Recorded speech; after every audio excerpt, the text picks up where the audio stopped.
안녕하세요, 맥가이버입니다. 이번에는 많은 분들이 의견을 남겨주시고 또 질문을 해주셨던 제품을 가져왔는데요. 제가 최근에 휴대용 선풍기를 많이 소개해 드리고 있잖아요. 그러다 보니까 몇몇 분들이 저는 가전제품으로서 선풍기나 혹은 이런 서큘레이터가 궁금한데요 라고 의견을 남겨주셔서 제가 어렵게 공수해 왔는데요. 얼마 전에 선풍기도 소개해 드렸었잖아요. 당연히 여름이 되면 에어컨이 기본이고 그 다음이 선풍기가 아닐까라는 생각을 하실 것 같은데, 그렇다면 도대체 서큘레이터는 뭐고 왜 필요할까라는 의문이 드실지도 모르겠습니다. 그래서 오늘은 서큘레이터가 필요한지, 선풍기와 차이점은 무엇인지를 한번 살펴볼 텐데요. 첫 번째라고 한다면 우선 강력한 바람이 있어요. 이를테면 이렇게 측면을 보셔서 아시겠지만 이 서큘레이터는 제법 두껍거든요. 이 두꺼운데 팬도 두껍고, 또 특이한 게 이 내부적으로 팬이 3개예요. 이렇게 보시면 잘 안 보이실 수도 있는데 하나, 둘, 세 개의 팬이 있거든요. 이게 무슨 말일까 하면, 요즘 선풍기들은 내세우는 것 중에 하나가 팬이 5개라거나 팬이 7개라는 것을 강조하고 있는데, 그만큼 부드러운 바람, 즉 공기를 잘게 쪼개서 이렇게 보내잖아요. 그렇게 날려 보낼 때 팬이 많고 팬이 얇으면 그 자체로 조금 더 부드러운 바람이 가거든요. 그런데 이렇게 두껍고 팬이 수가 작으면 공기를 더 강력하게, 더 세게 앞으로 밀어줄 수 있기 때문에 그 점에 있어서 좀 더 공기를 멀리, 말 그대로 이 서큘레이터가 공기 순환기잖아요. 그 점에서 저 멀리 있는 거실에서 부엌까지도 바람을 강력하게 보내줄 수 있는 것이죠.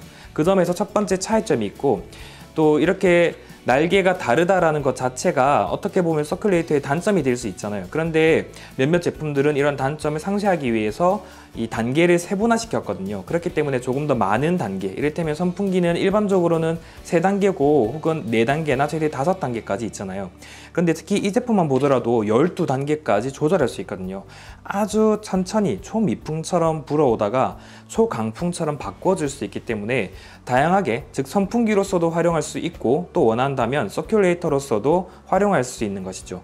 그리고 또 다른 장점이라면 휴대성이 뛰어나다라는 게 있는데, 이 제품도 이렇게 손잡이가 있거든요. 그러니까 선풍기는 이렇게 밑판이 크고 위로 기둥이 있고 이렇게 날개가, 팬이 나와 있다면, 이 제품은 이렇게 전체적으로 작고 아담하기 때문에 바로 손잡이에 손을 놓고 이동하면 거실에서 활용하다가 밤에는 방으로 가져갈 수도 있고, 또 공기 순환을 하고 싶은 곳으로 바로 이동할 수도 있기 때문에 그 점에서 서큘레이터가 가진 장점이 뛰어나지 않을까 싶기도 했습니다. 그렇다면 오늘 샘플처럼 가져와 본 이 제품의 특징도 한번 살펴볼 필요가 있겠죠. 이 제품은 우선 일반적인 제품이 좌우로 회전이 되는 것과 비교해서 상하로도 회전이 되거든요. 여기 이렇게 또 관절이 하나 더 있으니까 상하로만 돌지 않고 위아래로도 돈다는 점에서 장점이 뛰어날 수 있습니다. 이 제품을 리모트를 활용할 수 있거든요. 이를테면 이렇게 켜주고 일반적인 수평 회전, 이렇게 좌우로 회전을 하게 되고, 또 여기에 더해서 수직 회전 하면 위아래로도 회전을 하니까 그 점에 있어서 공기를 조금 더 효율적으로 회전시켜주는 조금 장점이 뛰어난 제품이기도 하고요. 또 다른 장점이라면 12단계까지 조절이 가능하거든요. 그렇기 때문에 조금 더 다양하게 바람을 강하게 하거나 또 약하게, 지금 초미풍 단계인데 아주 선선한 바람을 쐬어볼 수도 있어서 잠을 잘 때 아이들에게 바람을 좀 직접적으로 가는 게 좀 부담이 되신다면 이렇게 조금 초미풍을 활용해 보는 것도 좋을 것 같습니다. 그리고 초저소음 모드이기 때문에 그 점에서 장점이 있는데, 과연 얼마나 소음이 낮은지 한번 측정해 보도록 하겠습니다. 우선 전원을 끄고요. 현재 소음이 어느 정도인지를 가볍게 한번 확인해 보겠습니다.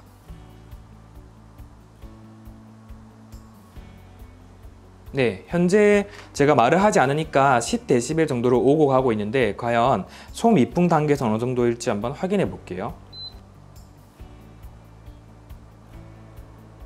네, 사실상 차이가 체감되지 않는 수준인데 바람은 나오고 있거든요. 그러니까 밤에 그냥 이 정도면 거의 켜지 않았다라고도 볼 수 있지 않을까 싶기도 했습니다. 그리고 자체적으로 고급 모터를 채용했기 때문에 조금 더 수명이 길고, 그리고 앞서 살펴본 것처럼 저소음이고 또 저전력이기 때문에 그 점에서도 장점이 뛰어난데요. 현재 이렇게 초미풍 1단계로 이렇게 팬이 돌아가는 게 보이실 텐데, 이 상태에서의 전력을 한번 확인해 보겠습니다. 네, 이렇게 보실 수 있는 것처럼 현재 전력 소비량이 매우 낮은 것을 보실 수 있거든요. 그렇기 때문에 이렇게 장시간 활용을 하더라도 요금 문제, 전기요금 문제는 크게 걱정하지 않아도 될 것 같은 생각이 들기도 했습니다. 그렇다면 이 서큘레이터의 단점이 무엇일까 한번 살펴보니까 우선 첫 번째로 높이 조절이 안 되거든요. 이 제품이 앞서 살펴본 것처럼 이렇게 왼쪽으로, 오른쪽으로, 그리고 위로, 아래로 이렇게 다양한 3D 입체 바람이 나오는 것은 장점이긴 한데 위로 높여볼 수는 없으니까 높이 조절이 가능한 선풍기나 다른 높이 조절이 가능한 서큘레이터와 비교를 하자면 그 점에서 약간 아쉬움이 느껴지기도 했고, 바람이 회전이 되기는 하는데 방향이 약간 고정된 느낌이 들었거든요. 그러니까 위아래로 내려가는 이 속도가 약간 비슷하다 보니까 왼쪽으로 갈 때는 이렇게 하늘을 보고 또 오른쪽을 갈 때는 밑에 보니까 이 속도가 조금 달랐으면 하는 생각이 들기도 했습니다. 지금 다시 오른쪽으로 가면서 고개를 숙이고 있죠. 그러니까 이 텀이 조금 달라야 나중에는 오른쪽으로 가면서도 고개를 들고 할 텐데 이 속도감이 비슷하다 보니까 다시 그 왼쪽으로 오면서 또 고개를 들게 되죠. 이 점에서는 살짝 아쉬움이 느껴지기도 했습니다. 그리고 리모트의 경우에도 이렇게 블루투스 방식이 아니라 이렇게 적외선 방식이기 때문에 꼭 이 기기를 바라볼 필요가 있고 간헐적으로 조금 버튼 조작이 힘들다라는 점, 그리고 무엇보다 12단계라고 제가 설명을 드렸었잖아요. 그런데 12단계를 하려면 꾹 누르고 있으면 되는 게 아니라 꾹꾹꾹꾹꾹 계속 눌러야 돼요. 이렇게 계속 눌러야 속도가 점점 빨라지니까 또 줄이려면 또 계속 누르고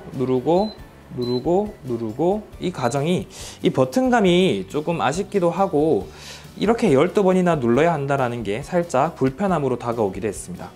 장점이라면 앞서 살펴본 것처럼 터치 방식으로 이 제품을 다양하게 조작해 볼 수 있거든요. 그리고 리모트도 있고 또 12단계이기 때문에 세밀하게 설정할 수 있을 뿐만 아니라 초저소음이고 초강력하고 또 가볍다라는 점도 장점이 될 수 있지 않을까 싶었습니다. 오늘은 서큘레이터를 사용할 필요가 있을까에 대한 질문으로부터 시작해서 제법 괜찮은 서큘레이터를 하나 가져왔거든요. 당연히 이 제품도 나도 사용해보고 싶은데 라고 생각을 하실 것 같아서 동영상 설명 속에 구매 링크가 나와 있기 때문에 활용해 보실 수 있고 또 3분을 추첨해서 이 제품을 활용해 보실 수 있도록 증정해 드릴 예정이기 때문에 이 제품에 관심이 가신다면 댓글 이벤트에 참여해 보시는 것도 좋을 것 같습니다.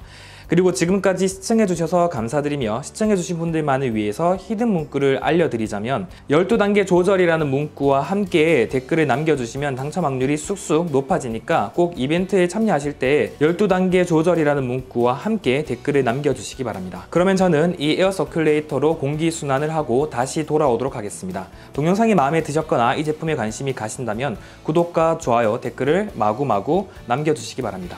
이상 맥가이버의 보이는 리뷰였습니다.